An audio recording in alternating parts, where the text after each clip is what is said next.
Pemirsa, 2 saksi fakta dan 4 saksi ahli dihadirkan dalam sidang pra-peradilan kasus Firly Bahuri di Pengadilan Negeri Jakarta Selatan. Sidang hari ini beragenda mendengarkan keterangan saksi dari termohon atau Polda Metro Jaya.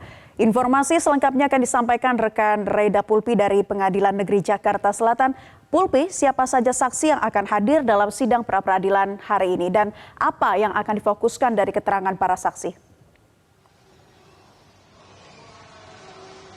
Iya, selamat siang Naila dan pemirsa. Untuk sidang pra-peradilan Firly Bahuri di Pengadilan Negeri Jakarta Selatan ini tadi dimulai sekitar pukul 9:30 waktu Indonesia bagian Barat, dimulai dengan mendengarkan keterangan dari 2 saksi fakta dari Polda Metro Jaya, yakni Dedi Siregar dan Arif Maulana, yang lebih berfokus kepada seperti apa alur penyelidikan Firly Bahuri sehingga sudah ditetapkan menjadi tersangka oleh pihak kepolisian. Kemudian saat ini sidang pra-peradilan sedang diskors, akan dimulai kembali pada pukul 13:30 waktu Indonesia Barat dengan agenda mendengarkan keterangan dari 4 saksi ahli, yaitu Profesor Jamin Ginting yang merupakan dosen dan juga ahli hukum pidana, kemudian Warasman Marbun yang merupakan pakar atau ahli kepolisian, serta Dr.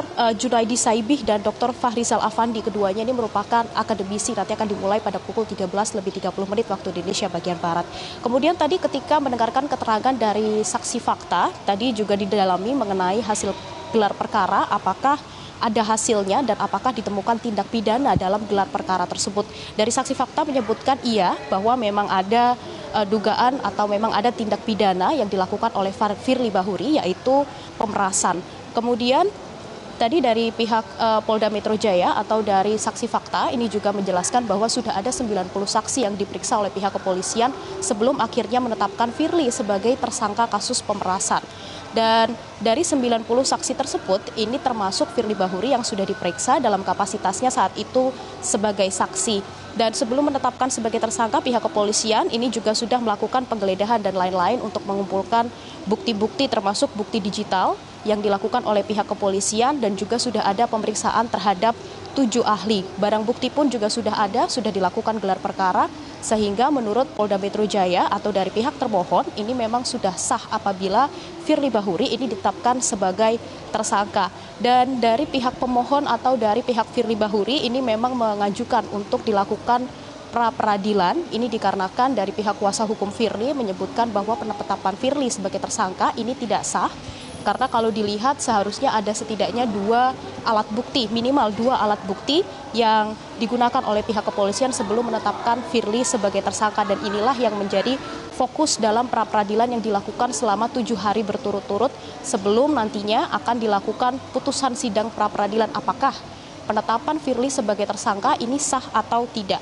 Nah, kemudian dari pihak kuasa hukum Firly memang menyebutkan bahwa penetapan Firly ini tidak sah dikarenakan tidak ada penyelidikan sehingga penetapan tersangka ini tidak sesuai dengan prosedur.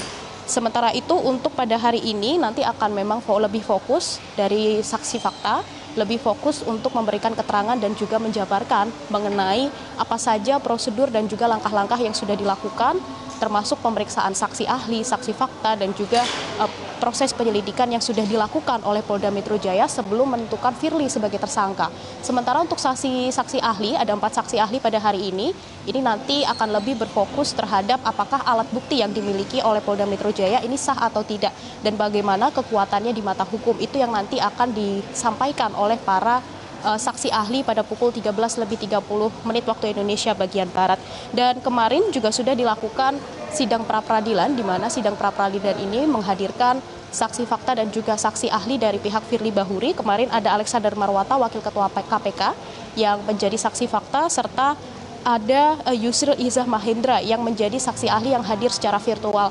Di sana kemarin juga Yusril menyebutkan bahwa ada bukti yang berupa foto pertemuan antara Firly dan juga mantan-mentan Syahrul Yassin Limpo ini tidak sah atau kekuatannya ini lemah di mata hukum, di mana foto ini digunakan oleh Polda Metro Jaya sebagai salah satu alat bukti untuk menetapkan Firly sebagai tersangka. Ini nanti pada siang nanti yang akan digali lebih lanjut oleh pihak kuasa hukum dari kedua belah pihak dan juga saksi ahli mengenai foto tersebut, apakah sebenarnya foto dari antara pertemuan Firly dan juga SYL ini kuat di mata hukum atau tidak. Sementara Naila, kalau kita bicara terkait dengan sidang etik, memang sidang etik dari Firly Bahuri yang nanti akan diselenggarakan oleh Dewas atau Dewan Pengawas KPK ini akan diundur pada tanggal 20 Desember 2023 mendatang. Akan dilakukan selama 3 hari dan memeriksa setidaknya ada 27 saksi, di mana jika nantinya Firly tidak hadir, sudah ditentukan dalam musyawarah Dewas nantinya untuk sidang etik tersebut akan tetap dilakukan meski Firly tidak hadir dalam sidang etik tersebut. Dan saya tekankan kembali untuk pada hari ini sudah ada 2 saksi fakta yang diperiksa dari pihak termohon atau Polda Metro Jaya. Kemudian nanti pada pukul 13.30 waktu Indonesia bagian Barat akan dilanjutkan sidang pra-peradilan dengan agenda mendengarkan keterangan dari saksi ahli. Ada 4 saksi ahli ini yang dihadirkan dari pihak termohon atau pihak Polda Metro Jaya. Naila. Reda Pulpi dari Pengadilan Negeri Jakarta Selatan, terima kasih atas informasi Anda. Selamat bertugas kembali. Jelajahi cara baru mendapatkan informasi. Download Metro TV Extend sekarang.